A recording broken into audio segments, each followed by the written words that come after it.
За шинэ өдрийн минь залуучуудаа. Тэгээд өнөөдрийн магтаал маань нэгэн гайхалтай магтан дуу байна. Энэ дууны нэр бол Гайхамшигт хайр байна.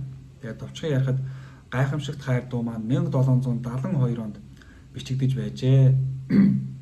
Джон Ньютон гэдэг хүн энэ дууг бичиж байсан юм байна.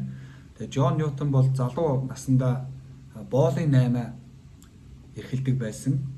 Тэгээд нэг удаа хөлөг онгоцсон далайн шуургад өртөөд тэгээ яг өгөхийн даван дээр бурхан руу хандан хашгирсан байна.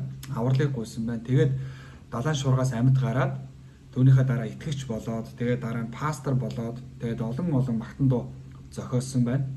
Тэгээд тэрний дундаас 1772 онд энэ Гайхамшигт хайр гэдэг дууга бичиж байжээ. Тэгээд эргээд харахад түүний амьдралд олон гунигтай зовлонтой өдрүүд байсан ч гэсэн гайхамшигттай тэр хайр нэгүсэл миний амьдралд байсан юм байна гэдгийг энэ дуун дээр харуулсан байгаа. Тэгээ хамтдаа ийм гайхалтай дуугаар энэ өдөр Бурхныг магтцгаая.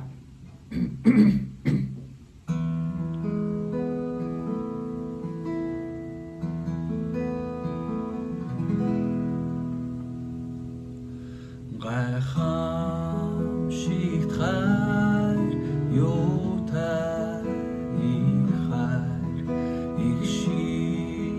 яруу их хайр амьдралд төрсөн мөхөөс надад аврал өгөхөөр ирлээ авуу их хайр юутай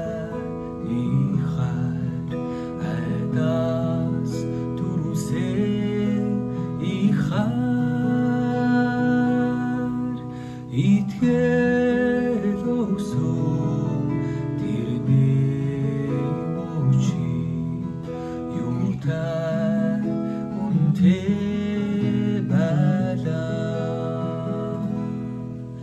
амьдрал дундуур тулаан гарлаа бартад замаар дуучлаа явсан газраа эргээд харахад яруу сайхан хайр бий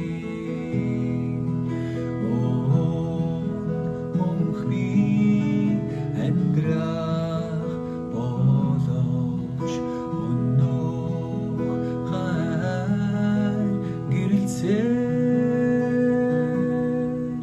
насан үрд магтаан дуулаач төгсгөл байхгүй бухарлаа насан